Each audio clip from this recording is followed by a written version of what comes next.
تعلیم کے حصول کے لیے جو حدود و قیود ہیں، کیا دین اسلام نے کہیں آپ کو جو ہے اپنا کوئی ایسا حدود لگائی ہیں یا آپ کو حدود سے ماورا رکھا ہے؟ بتائیے ذرا۔ بہت شکریہ۔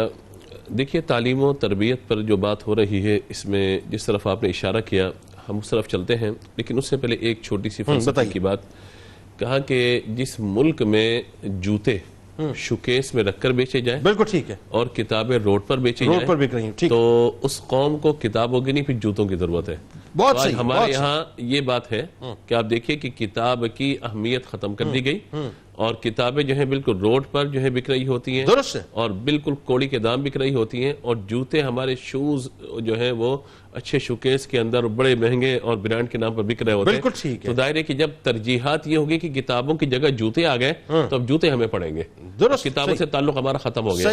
اب اس جانب آئیے کہ یعنی اسلام کے دامن کی وسعت کی آپ بات کرتے ہیں، تو میرے آقا صلی اللہ تعالیٰ علیہ وآلہ وسلم کی جو احادیث ہیں اور اس پر جو صحابہ کرام کا عمل ہمیں نظر آتا ہے کہ علم کے لیے سفر کرنے کو انہوں نے اپنی زندگی کا مشغلہ بنایا۔ ٹھیک ہے، یعنی ایسا نہیں ہے کہ وہیں پہ مدینہ منورہ ہی میں مقیم رہے یا کسی خاص جگہ پر مقیم رہے، بلکہ نبی مکرم علیہ السلام کو وہ فرمان کی اس حدیث پر اگرچہ علماء نے کلام کیا، لیکن بہرحال مفہوماً وہ روایت درست ہے کہ علم حاصل کرو اگرچہ تمہیں چین جانا پڑے، یعنی وہ دوری کے اعتبار سے سفر کا مطلقاً سفر اس سے لے کہ جو طویل ترین سفر بھی ہے۔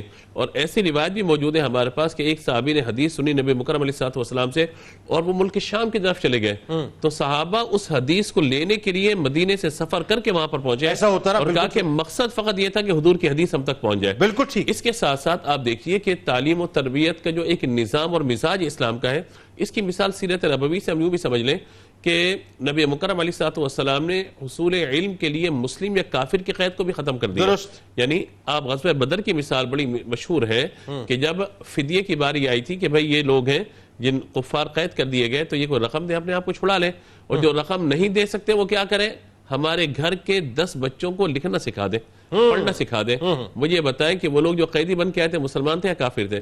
ظاہر ہے کہ ان سے کہا گیا بچوں کو لکھنا پڑھنا سکھائیں، کیونکہ اسلام کی تعلیم نہیں تھی بلکہ فقط دنیاوی امور کے اعتبار سے لکھنا پڑھنا تھا یہ۔ تو آپ یہ دیکھیے کہ وسعت تو اتنی زیادہ ہے کہ اگر کوئی شخص علم دین حاصل کرنے کے ساتھ ساتھ علوم دنیا کی طرف جاتا ہے، جو آج ہماری اصطلاح ہے اس اعتبار سے بات کر رہا ہوں، ورنہ یہ بات بالکل اظہر من الشمس ہے کہ علم جب بھی آپ حاصل کریں گے، تعلیم جب بھی آپ حاصل کریں گے، چاہے اس کا تعلق مذہب سے ہو یا اس کا تعلق مذہب کی سپورٹ کے اعتبار سے ہو، یقیناً یہ تعلیم آپ کو مذہبی تعلیم دے گی اور مذہب کو ہی آپ کو ترقی اور عروج۔ مثال کے طور پر اگر میں چاند کے اوقات کی یعنی علم نجوم حاصل کرتا ہوں، ستاروں کے آنے جانے کا معاملہ ہے، چاند کی گردش ہے، سورج کی گردش ہے، اور اس سے میرا مقصد یہ ہو کہ میں نماز کے اوقات کی تعین جو ہے حاصل کر سکوں، تو ظاہر ہے کہ یہ علم میرا دنیاوی نہیں رہا بلکہ ابھی دینی علم میرا بن گیا۔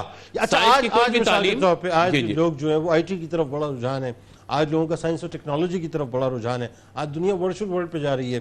تو اگر مثال کے طور پہ ایک بچہ جو ہے ان علوم کو حاصل کرنا چاہتا ہے تو اس پہ قدغن تو کوئی دین اسلام نہیں لگا۔ دیکھیے، یاد رکھیے گا تعلیم کے پیچھے جو مقصد ہے وہ اصلاح ہے، ٹھیک ہے، اپنی ذاتی ہو یا لوگوں کی اصلاح ہو، ٹھیک ہے۔ آپ اپنے معاشرے کے اندر کیا چینجنگ چاہتے ہیں، کیا تبدیلی چاہتے ہیں؟ اگر میں ہاتھ پہ ہاتھ باندھ کے بیٹھ جاؤں کہ نہیں جناب میں مائک پہ نماز نہیں پڑھاؤں گا، اگر میں ہاتھ پہ ہاتھ رکھ کے بیٹھ جاؤں کہ میں میڈیا پہ آ کے جو ہے مطلب تصویر نہیں کھنچواؤں گا، یہ چیزیں نہیں کروں گا، تو آپ کو معاشرے کے ساتھ اسلام کی حدود و قیودات کو سامنے رکھتے ہوئے چلنا پڑے گا۔ میں ایک مثال اور آپ کے سامنے ذکر کر دیتا ہوں یہاں پہ تاکہ بات اور واضح ہو جائے۔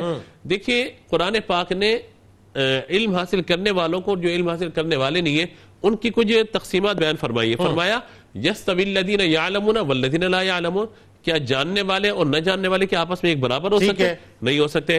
فرمایا وما یستوی الاعمی والبصیر، کیا نابینا اور آنکھ والا کیا برابر ہو سکتے ہیں؟ فرمایا ولا الظلمات ولا النور، کیا روشنی اندھیرا ایک برابر ہو سکتے ہیں؟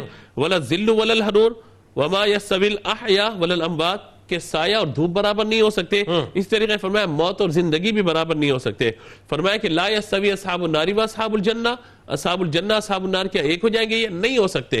اسی لیے آپ مثال دیکھیے حضرت امام اعظم ابو حنیفہ رحمۃ اللہ تعالی علیہ کی کہ آپ نے جو فقہ کا علم تھا ساری چیزیں سمیٹ لی اپنے دامن میں، تو اس کے بعد جو دیگر علوم تھے ان کے حصول کی تکمیل کے لیے یا یوں کہیے اس کا فائدہ حاصل کرنے کے لیے امام جعفر صادق کی خدمت میں حاضر ہوئے، اور جب یہاں حاضر ہوئے اگر نہ ملتے تو ہلاک ہو جاتے۔ پوچھا کسی نے کہ عمر کتنی؟ فرمایا 2 سال۔ کہا کہ آپ کیا بات کرتے ہیں؟ تو آپ نے خود یہ بات کی تھی کہ اگر وہ 2 سال میری زندگی میں نہ ہوتے تو میں ہلاک و برباد ہو جاتا۔